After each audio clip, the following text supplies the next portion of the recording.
Alright, today we'll be learning about factoring trinomials when the lead coefficient is not 1. Alright, so looking at the first practice problem here, we have 4x squared minus 12x plus 9.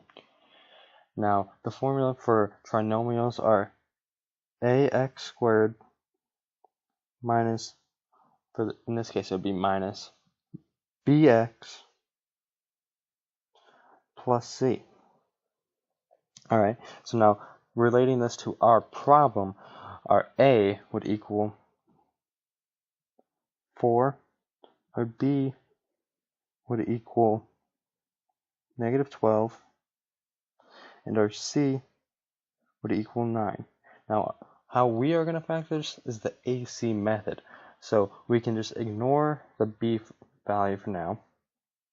And what the AC method tells you to do, tells you to multiply the a value times the c value. So we would take 4 times 9, and that is equal to 36. Alright, so now we need to find two values, two numbers that multiply to 36 and add to 12. Negative 12, my bad. And these two numbers would be negative 6 and negative 6. So now we have to rewrite our trinomial, but instead of writing negative 12, we're going to replace that with our two values of negative 6 and negative 6. So we would rewrite it as 4x squared minus 6x minus 6x plus 9. Alright, now what we're going to do next is factor by grouping. So this will be our first group, and then this will be our second group. Alright, now looking at the first group, we can factor out a 2x. So we'll write a 2x out here, multiplied by the quantity 2x minus 3.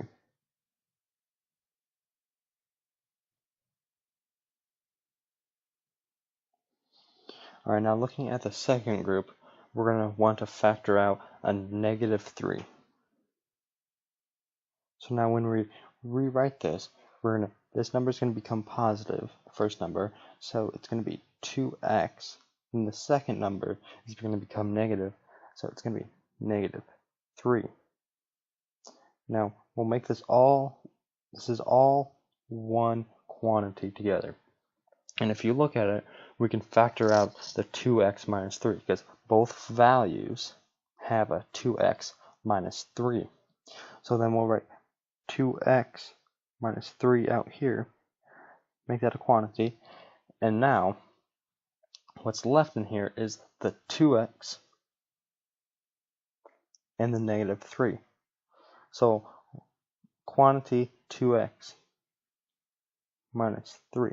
Now this problem just so happened to be a perfect square, so we can rewrite this as 2x minus 3 squared. And that would be our answer for that problem. Alright, now looking at the second practice problem, 2x squared plus 9x plus 9. The lead coefficient is 2, so we can't just factor regularly. So our a value in this problem would be 2. And our c value is 9. So that means multiplying those together, we would get 18. So we need two numbers that multiply to 18 and add to 9. These two numbers would be 3 and 6. Now we'd rewrite our trinomial as 2x squared plus 3x plus 6x plus 9. Now we would factor by grouping again. So first group, second group. Alright, now factoring out 2x squared plus 3x, we can take out a x in this. So write your x multiplied by the quantity x, 2x plus 3. Alright, now looking at our second group, we can take out a 3 here. So, plus 3.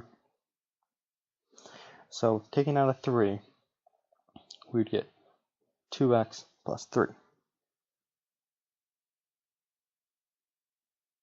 And this is all one quantity, and we have alike terms, so we can factor those out. So, factoring out the 2x plus 3 leaves us an x plus 3 left. And that would be our answer for this practice problem. Alright, now here's our last practice problem. We have 3x squared minus 2x minus 5. So our a value is 3. And our c value is negative 5. Alright, now those two numbers multiplied is negative 15.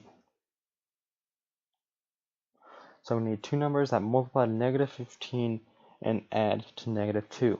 Well, these two numbers would be negative 5 and 3. Alright, so now we gotta rewrite our trinomials, replacing negative 2, and we would rewrite it as 3x squared minus 5x plus 3x minus 5. Now factor by grouping. This is our first group. This is our second group. Alright, so now we got to factor the first group. We can take out an x. So that would leave us with 3x minus 5. Alright, so now factoring the second group, we can take out 1. Can't really take out anything else, but there's an implied 1 right there.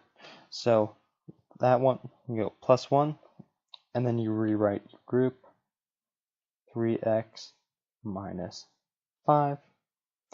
Alright, now this is a whole quantity by itself. Okay, so now we can factor out the 3x minus 5s and rewrite those 3x minus 5. That's a quantity multiplied by what's left, which is x plus 1. And that would be our answer for that problem.